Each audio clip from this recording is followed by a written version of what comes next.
प्रकृति का कहना है ये, थरा पर गिरकर यही कहता है ये। अब मोती बरखा का हो या झरने का, दिलों को सुकून पहुंचाता है। लगभग 150 फीट की ऊंचाई से गिरता ये मोती झरना राजमहल की पहाड़ियों की खूबसूरती में चार चांद लगा देता है।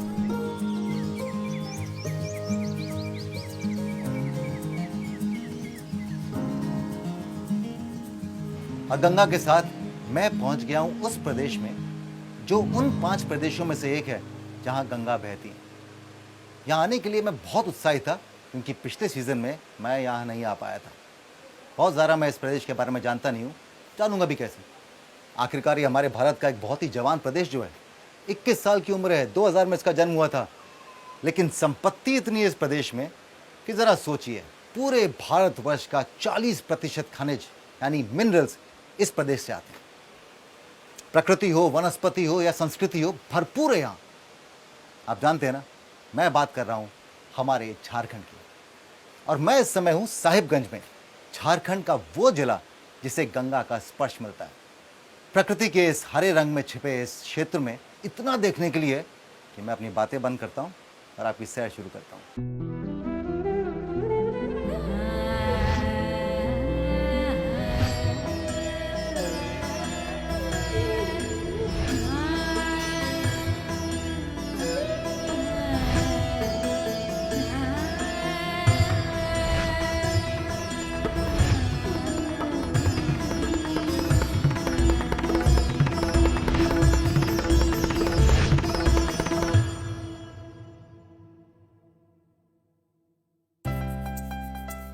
इस कड़ी में देखूंगा राजमहल की पहाड़ियों में बहते खूबसूरत मोती झरने को।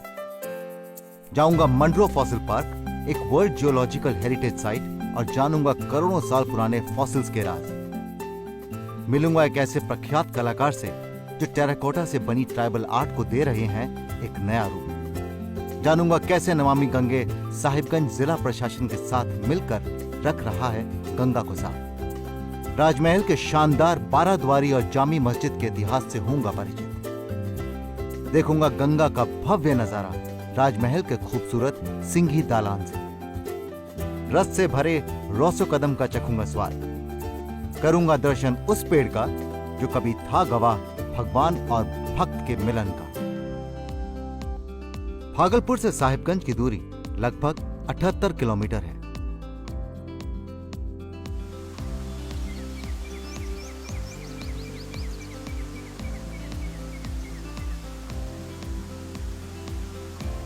चलिए मैं आपको एक बहुत ही दिलचस्प भूवैज्ञानिक तथ्य देता हूं, जियोलॉजिकल फैक्ट। भूवैज्ञानिकों का मानना है कि यह पूरा क्षेत्र आज से तकरीबन 16 करोड़ साल पहले समुद्र के नीचे था। तब इसी क्षेत्र जहां पर आप ये मोती झरना देख रहे हैं, यहीं पर एक ज्वालामुखी तकरीबन 15 या 16 बार फटा और उसने लावा उगला और उसी लावे से ये राजमहल की पहाड़ियां अस्तित्व में आई। जरा सोचिए, ये पहाड़ियां तकरीबन 16 करोड़ साल से यहां पर खड़ी हैं। क्या नहीं देखा इन्होंने। नमस्कार।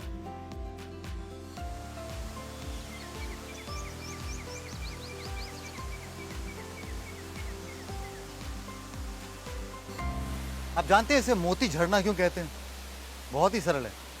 वो इसलिए है क्योंकि जब ये बूंदें जमीन पर पड़ती हैं तो बिल्कुल मोतियों जैसे दिखती हैं।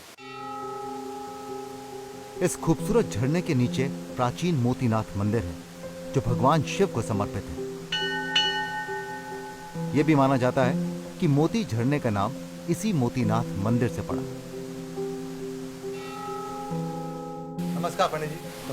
बहुत ही खूबसूरत बनावट है इस मंदिर की। कौन बनवाए है इसे? ये तो प्राचीन जमाने का है। ये महाभारत काल का समय, द्रौपदी वनवास के समय की बात है। अच्छा। यहाँ आए थे और भगवान श्री कृष्ण से आराधना की और बाबा विश्वकर्मा द्वारा इस गुफा का निर्माण कराए। हाँ। और राजा मानसिंह के इस जमाने में इनको ज़्यादा विकसित किए, तब से ये चले आ रहे हैं। अच्छा, ये जो शिवलिंग यहाँ पर है ये प्राकृतिक है या? ये प्राकृतिक है। बहुत ही खूबसूरत है। हाँ, तो बहुत अच्छा लगता होगा आपको। हम लोग को बहुत अच्छा लगता है। गर्मी का एहसास नहीं होता है यहाँ पर। बिल्कुल। तो ऐसा तो होता नहीं होगा कि कोई साहिबगंज आए और मोती झरना ना आए? ना, ऐसा तो होता ही नहीं है। वहाँ यहाँ साहिबगंज आएगा तो यहाँ तो जरूर आएगा। जो झार का खंड है वो झारखंड। झार मतलब हरे भरे हवा से बातें करते पेड़। जंगलों की वसुंधरा कहा जाने वाला ये राज्य सचमुच अनुपम है। ये छोटे छोटे गांव, ये खेत खलियान, ये पहाड़, ये हरियाली, मैंने सोचा भी नहीं था कि झारखंड इतना खूबसूरत होगा।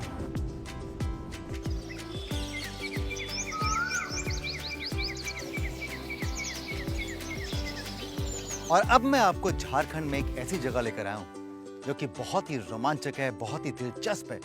एक ऐसा खजाना है जो अविश्वसनीय है, पर हकीकत में है, साक्षात में है। मैं आपको यहां उनसे मिलवाऊंगा जिनकी हस्ती आज से करोड़ों साल पहले मिट चुकी थी, लेकिन वो आज भी जीवित हैं। हैरान मत होइए, शारीरिक रूप में नहीं, जीवाश्म के रूप में। जीवाश्म मतलब फॉसिल्स। आप जानते हैं, हमारे पृथ्वी और उस पर रहने वाले जीवों के बारे में जितनी भी जानकारी आज विश्व में एकत्रित है, उसका बहुत बड़ा श्रेय इन फॉसिल्स को जाता है। अगर ये फॉसिल्स नहीं होते तो हमें अपने ग्रह की आयु का कभी पता नहीं चलता। अगर ये फॉसिल्स नहीं होते तो हमें अपने एवोल्यूशन के बारे में कभी पता नहीं चलता। फॉसिल पार्क में मेरा जाना इत्तेफाक नहीं था, बल्कि ये यात्रा मेरी उत्सुकता की प्रकाष्ठा यानी मंजिल थी। World geological heritage site Sahibganj में बना Munro fossil park 1600 square kilometre में फैला हुआ है।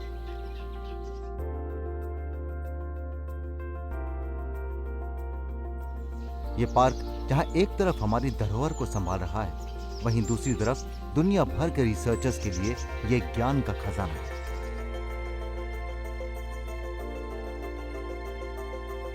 मनीष जी, अगर मैं ये कहूं कि ऐसी जगह का भारतवर्ष में होना और ऐसी जगह पर मेरा होना एक सौभाग्य की बात है, तो क्या वो गलत होगा? बिल्कुल नहीं। ये जो राजमहल के फॉसिल्स हैं जियोलॉजी में बहुत ही इंपॉर्टेंट मायने रखते हैं।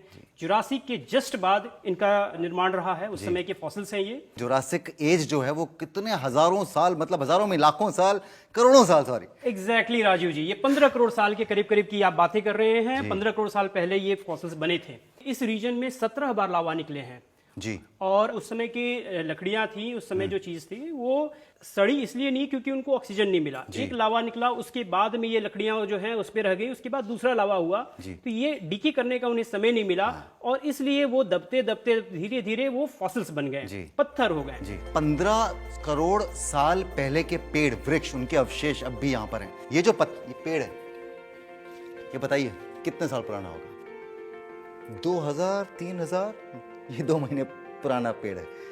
और ये जो पेड़ है, ओ ये फॉसिल, ये मतलब इसकी तो कोई कीमत भी नहीं हो सकती, तो मतलब बेशकीमती है। ये है अनमोल 15 करोड़ साल पुराना पेड़। इसको अपने हाथों में लेना अपने लिए एक मेमोरी है जो कभी भूलेगा नहीं इंसान। एग्जैक्टली। आपको पता है कि फॉसिल बनने के लिए या कहलाने के लिए कम से कम आपका 10,000 साल पुराना होना बहुत जरूरी है। अच्छा, यहाँ पर पहले किसने ढूंढा? बिरबल साहनी जी बहुत फेमस पर्सनालिटी है इस जियोलॉजी के क्षेत्र में जी। और उन्होंने ही सबसे पहले यहाँ रिसर्च किया, इसको ढूंढा। ये हमारे सामने फॉसिल पड़ा हुआ है, ये रूट है, ये जमीन में है।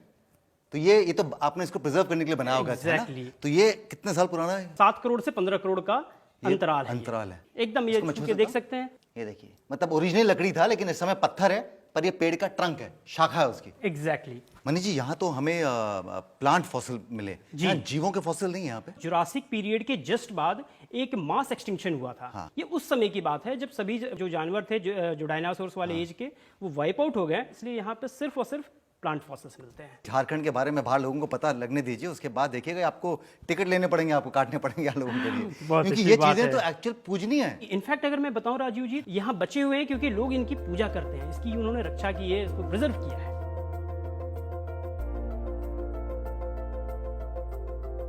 ये ट्रैप्स, मतलब कि सबसे पहले आप इसमें देख रहे होंगे कि नीचे एक लावा थी, उसके बाद ये मिट्टी और जो उसमें की लकड़ियां थी वो दबी और उसके ऊपर फिर से लावा है। इसके बीच में जो रहा वो ट्रैप कहते हैं। यही एक ट्रैप है।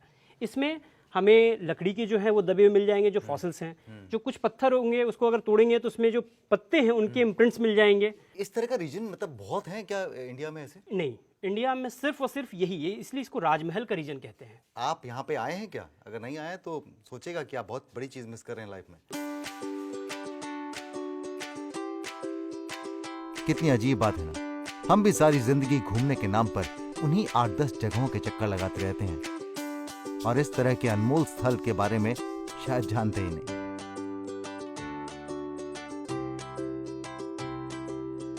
ये फॉसिल्स हैं? सही पहचाना राजीव जी, ये वही है तारा पहाड़ के जो फॉसिल्स हैं। एटलीस्ट 4 या 5 पेड़ तो हमें दिख ही रहे हैं जी। और ये पेड़ पहले इतने बड़े बड़े थे। कहाँ गए? धीरे धीरे जो लोग हैं वो लोग आते हैं और अपने सुवीनियर के तौर पे थोड़े थोड़े टुकड़े लेके चले जाते हैं। ये हमारे देश में बहुत बड़ी समस्या है। एग्जैक्टली। आप ये कह रहे थे जब तक ये हमारे संपर्क में नहीं थे तब तक ये इतने थे, खुशहाल थे। जैसे ही मनुष्य के संपर्क में आए धीरे धीरे करके नष्ट हो गए। ये मेरी आपसे गुजारिश है कि ये हमारी संपत्ति, आप इसके रक्षक होने चाहिए, इसके भक्षक नहीं। 15 करोड़ साल के नियर अबाउट जो है ये फॉसिल्स हैं और एक बार अगर ये लॉस्ट हुए तो it will be lost for ever. बेशकीमती। ये देखिए कितना बड़ा फॉसिल है ये, और ये काफी अंदर तक गया। हाँ, इसका अनुमान लगा सकते ही नहीं हम कि जमीन के कितना अंदर होगा ये। राइट। क्या नहीं है हमारे देश में, सोचिए क्या नहीं है, कितना बड़ा। मैंने आपको कहा था ना, ऐसे खजाने में लेकर जा रहा हूँ जिसे देखकर आप विश्वास नहीं करेंगे, आपके विश्वास से परे होगा। यहाँ पर आकर कभी इन फॉसिल से बात कीजिएगा, आपको करोड़ों साल पहले के जो दौर था उसकी दास्तानें सुनाएंगे। आगे होगी मुलाकात एक ऐसे प्रतिभाशाली कलाकार से जिन्होंने शुरुआत की टेराकोटा म्यूरल्स की। साहिबगंज के डिस्ट्रिक्ट मजिस्ट्रेट बताएंगे मुझे कैसे नमामि गंगे के साथ मिलकर वो रख रहे हैं गंगा को स्वच्छ। राजमहल में देखूंगा अकबर के सेनापति राजा मान सिंह द्वारा बनाए गए 16वीं सदी के वास्तुकला के नमूने।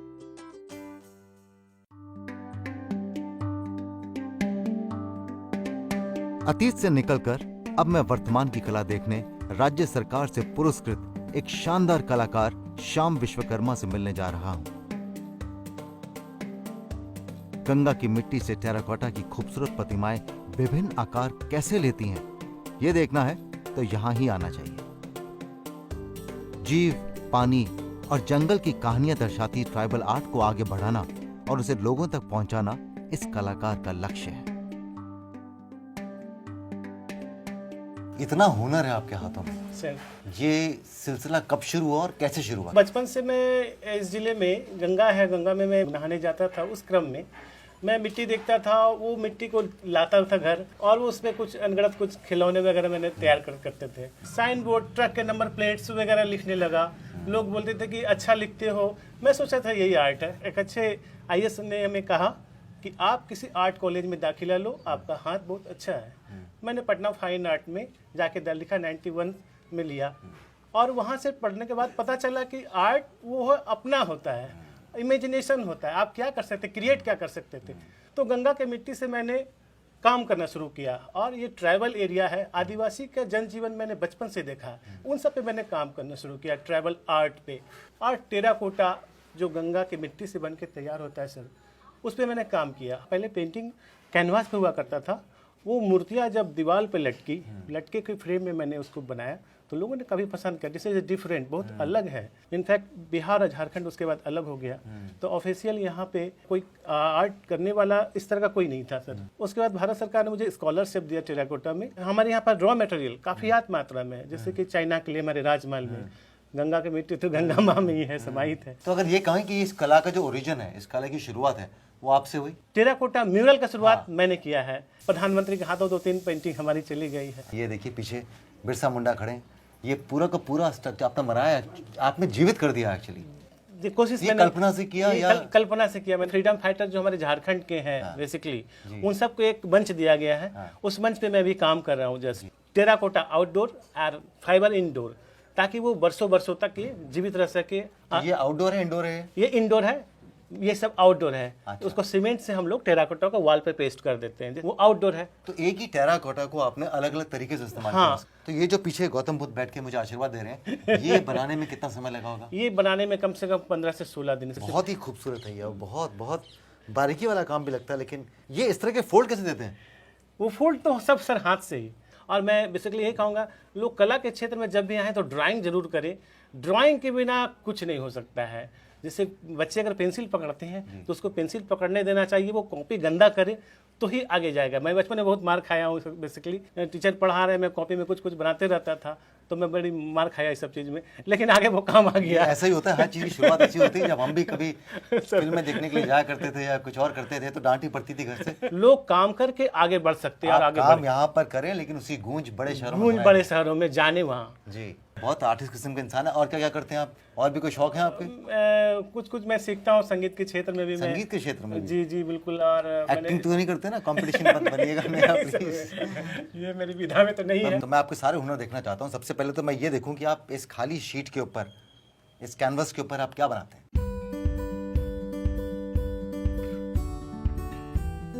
ये आदिवासी महिला सांझ होते ही लकड़ियों का गट्ठर लेके लेके घर चली। उनका जो पारंपरिक ड्रेस है। ऐसे नहीं बनते कलाकार।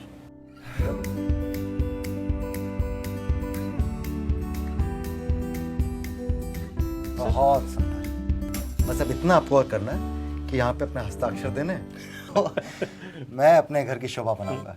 बहुत बहुत सुंदर। मैं चाहता हूँ कि ये हस्ताक्षर जो है, इनकी कीमत दुगनी तिगनी चौगनी हो जो है।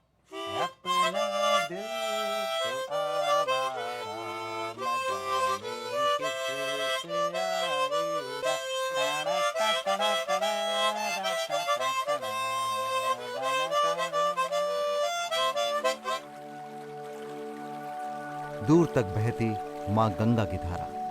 यहाँ गंगा का आकार इतना भव्य है कि कहा जाता है कि साहिबगंज कभी एक बंदरगाह हुआ करता था।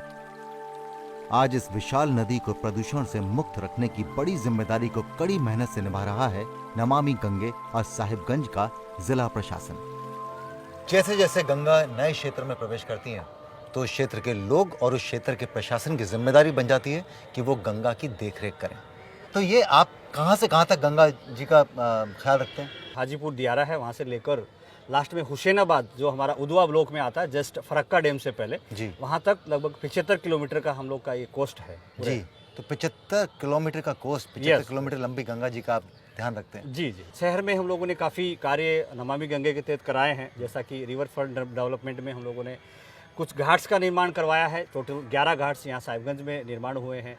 राजमहल में भी 9 या 10 घाट हुए हैं। साथ ही साथ हम लोग का जितना भी शहर में जो नाला आ रहा है उस सभी को हम लोग टैप करते हैं। पंपिंग स्टेशंस बने हुए हैं। साथ ही साथ वहाँ से पानी जो है ट्रीटमेंट प्लांट में जाता है। शहर के अंदर सीवरेज पाइपलाइन दोनों में बिछी हुई है, उसका सीवरेज का जो भी पानी है वो ट्रीटमेंट प्लांट में जाता है।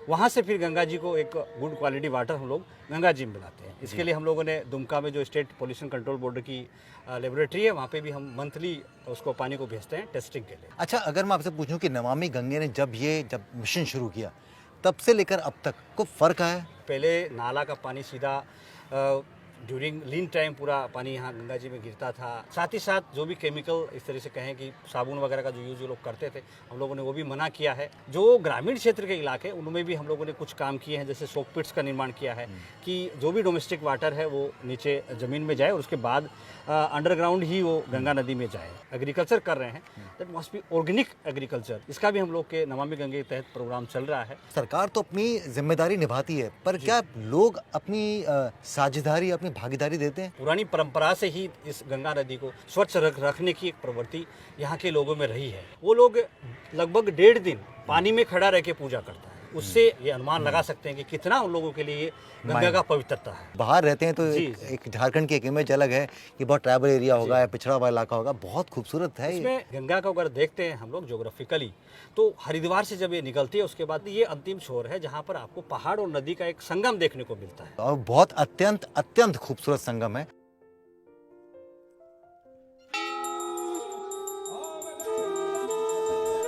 सूरज के ढलते ही दिन के प्रकाश की जगह आरती के दियों ने ली, जो मेरी इस गंगा के साथ चल रही यात्रा में हमेशा मुझे कुछ शांति और सुकून देती है।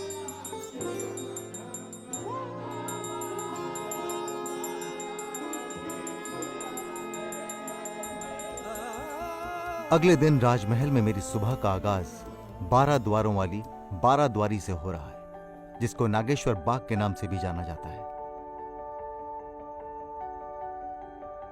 ये है मेरा सबसे ज्यादा पसंदीदा फल, बेल। अब जानते हैं बेल हमें हमारे महाराष्ट्र में नहीं मिलता, बॉम्बे में नहीं मिलता, ये सिर्फ नॉर्थ में ही मिलता है। और ऐसे कहते हैं कि झारखंड के अंदर कुछ 300-400 वर्ष पुराने पेड़ बेल के हैं जो आज भी फल दे रहे हैं। बहुत ही कमाल का फल होता है, गर्मियों में आपको खाना चाहिए, पेट के लिए बहुत अच्छा होता है। कहा जाता है कि किसी जमाने में ये महलनुमा इमारत उस क्षेत्र के राजाओं का आराम गृह था और यहाँ राजाओं के लिए संगीत समारोह भी आयोजित किए जाते थे। माना जाता है कि इस इमारत के बीचों बीच एक लकड़ी से बना रंग महल था। 12 द्वारी के निर्माण को लेकर अलग अलग धारणाएं हैं। कुछ इतिहासकारों का मानना है कि मीर कासिम अली, जो उस वक्त बंगाल के नवाब थे, उन्होंने इसे बनवाया। वहीं दूसरी ओर कुछ विद्वान ऐसा मानते हैं कि इसे राजा मान सिंह के विरोधी फतेह जंग खान ने बनवाया।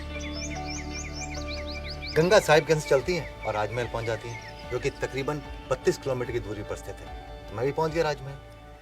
अब जानते हैं, राजमहल अकबर और शाहजहां के दौर में इस पूरे क्षेत्र की राजधानी हुआ करती थी। और यहाँ पर बहुत ही ऐतिहासिक स्थल भी हैं, जिनमें से एक पर मैं इस समय खड़ा हूँ, 12 द्वारी। अब इस जगह के बारे में विस्तार से मुझे बताएंगे इस क्षेत्र के इतिहास और भू विज्ञान के जानकार डॉक्टर रंजीत कुमार सिंह। 12 द्वारी मतलब नाम शब्द में ही द्वार है, जी, तो क्या 12 द्वार है यहाँ पर? हाँ, 12 द्वार है, इसलिए लोग 12 द्वारी कहते हैं। जी। 3 चीज़ों के लिए ये फेमस था। पहला था कि अंग्रेज जब रात होते थे यहाँ पे वो ठहरते थे। दूसरा था कि यहाँ पे रंग महल भी कहलाता था। जी। और तीसरा जो सबसे इम्पोर्टेंट है कि यहाँ पे स्ट्रेटजी बनता था, रणनीति बनते थे। क्योंकि यहाँ से गंगा दूर हम देख रहे दिख रही हैं, है। तो ये 3 चीज़ के लिए ये मशहूर है। अभी तो ये सिर्फ अवशेष रह गए ना, अंश रह गए अवशेष हैं रह कुछ। गए, बस हम लगता है कि फिर से एक बार इतिहास, राजमहल का इतिहास लिखना चाहिए। पूरी उम्मीद है कि ये इतिहास लिखा तो जा चुका है, जी, पढ़ा फिर बहुत जल्दी पढ़ जाएगा जाएगा। दूसरों से। जी जी जी। 12 द्वारी के पास ही राजा मान सिंह द्वारा 1592 में बनवाई गई जामी मस्जिद। जो सैनिक हुआ करते थे उसमें मुस्लिम भी हुआ करते थे। उनके नवाज के लिए, जो उनका धार्मिक आस्था होता है, उसके लिए एक मस्जिद का निर्माण किया गया था। बहुत ही सुंदर है। अब तो खैर सिर्फ हमें खंडर नजर आ रहे हैं, जब ये बनी होगी तो बहुत ही सुंदर होगी। जामी मस्जिद की शानदार वास्तुकला की वजह से इसे बंगाल सूबे की सबसे खूबसूरत इमारतों में से एक माना जाता है।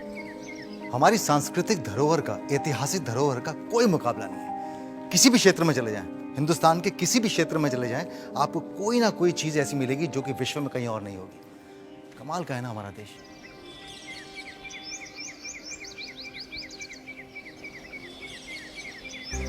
आगे है राजमहल में उत्तर वाहिनी गंगा किनारे बने सिंघी दालान का करूंगा भ्रमण। होगा रसीला स्वाद झारखंड के सबसे मशहूर मिठाइयों में से एक रौसो कदम का।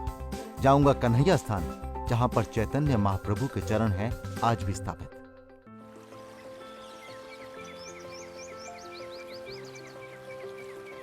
उत्तर वाहिनी गंगा के साहिल पर बना है सिंघी दालान। ये समुद्र नहीं है, ये गंगा बहरी है। कहते हैं कि बादशाह अकबर ने राजा मान सिंह को यहां बंगाल का सूबेदार बनाकर भेजा था और राजा मान सिंह ने ही 1595 और 96 में इसे बनवाया था। कसौटी पत्थरों से बनी ये इमारत राजनीतिक दृष्टि से बहुत ही महत्वपूर्ण मानी जाती थी। राजमहल के रोमांचक इतिहास के बाद मन तो मीठा हो गया, पर अब जुबां कर रही है इंतजार झारखंड की सबसे प्रसिद्ध मिठाइयों में से एक का सेवन करने की। सादा सा इसका रूप, प्यारी सी मिठास और मुंह में रखते ही खुल जाता है, इसीलिए तो रौसो कदम है खास। तो खत्म हो गया, कमाल है। ये सोच रहे हैं ना कि मैं कितने मजे लूट रहा हूँ। अब क्या करूँ, शो का होस्ट जो हूँ, तो इस बार मैं झारखंड में हूँ तो सोचा कि यहाँ की विशेष मिठाई रस कदम चखा था। क्या मिठाई है यार, मजा आ गया। किस चीज से बनाते हो? खोए का बनते हैं। तो ये कहीं ना कहीं बंगाल से मिलता जुलता है। जी जी जी, बंगाल से मिलता क्योंकि जुलता बहुत करीब में है बंगाल जी। पर बहुत ज्यादा सॉफ्ट है। कोमल क्यों है? कोमल इसलिए है कि इसमें 1 किलो खोआ में मात्र 100 ग्राम चीनी दिया जाता है, जिसके कारण ये सॉफ्ट होता है। हाँ। और ज्यादा चीनी देने से क्या होता है, वो कड़ा हार्ड हो जाएंगे। अच्छा, तो मैं घबराहट में दूसरा नहीं मांगा आपसे, क्योंकि मुझे लगा कि बहुत चीनी खा लूंगा। नहीं, चीनी तो बहुत नहीं, कम ये है, हल्का देखो, मीठा ना। है। बनाते कैसे हैं इसको? ये हाँ, देखिए, बनाते देखिए इस रंग से बनाए। ये ले, ये बना भी दिए और दे भी दिए। जी जी। और ये हम खा भी लिए। तो मैं आपको बता दूं कि खोया तो एक चीज है ही है, लेकिन बीच में छोटा सा ये रसगुल्ले कैसे छोटा सा रसगुल्ला वो भी डाल देते हैं बीच के अंदर। और चारों तरफ इसमें खोए की जो कवरिंग होती है और वो जो जूस निकलता है, एक्चुअली ऐसा लगता है कि आप एक फल खा रहे हैं, क्योंकि आउटर जो है वो इतना सॉफ्ट होता है कि आपने जैसे इसमें दांत डाले और अंदर से एक जूस निकला, वो जूस होता है रसगुल्ले का। जी। अच्छा, ऐसा क्यों है कि ये सिर्फ आपके पास बन सकता है, मेरे घर में क्यों नहीं बन सकता? हाँ, बन सकता है, आपके यहाँ भी बन सकता है, क्यों नहीं बन सकते हैं। बिल्कुल, स्वाद ऐसे ही आएगा। हाँ, ऐसे आएंगे। जो पानी झारखंड का है, जो प्यार आप झारखंड के लोगों हाँ। का है, वो प्यार नहीं मिलेगा ना वहाँ पे। आप नहीं मिलोगे ना। वो बनाने का तरीका जो होता है ना वो अलग और होता आपकी है। एक खूबसूरत मुस्कुराहट नहीं मिलेगी। देखिए कितने खूबसूरत लगते हैं जब ये मुस्कुराते हैं तो। कहते हैं भक्त और भगवान का रिश्ता अटूट प्रेम का रिश्ता होता है, जैसे चैतन्य महाप्रभु और भगवान श्री कृष्ण का था। चैतन्य महाप्रभु के बारे में आपने सुना होगा। ये बंगाल के वो संत थे जो भगवान कृष्ण के बहुत बड़े भक्त थे, और ऐसा माना जाता है इसी वृक्ष के नीचे उन्हें भगवान कृष्ण के दर्शन हुए थे।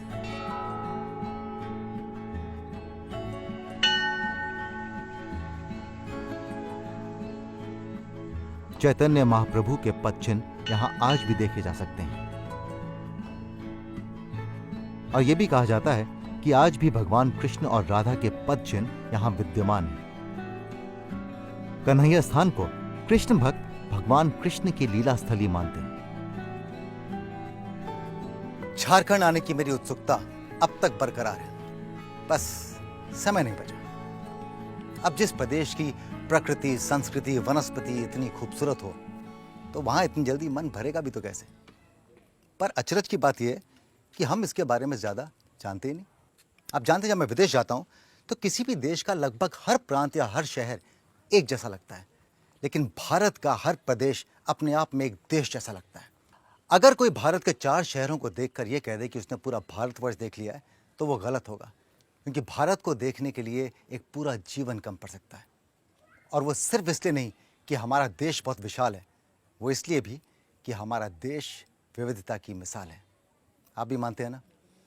तो इजाज़त दीजिए, मैं चलता हूं। अगले एपिसोड में दोबारा आपसे मिलूंगा, लेकिन जा रहा हूं इस उम्मीद के साथ कि हम सब अपने अपने क्षेत्र की छवि को इतना सुदृढ़ बनाएंगे कि सिर्फ भारत से नहीं बल्कि विश्व से सैलानी ढूंढते चले आएंगे। गुड नाइट, खुश रहिए।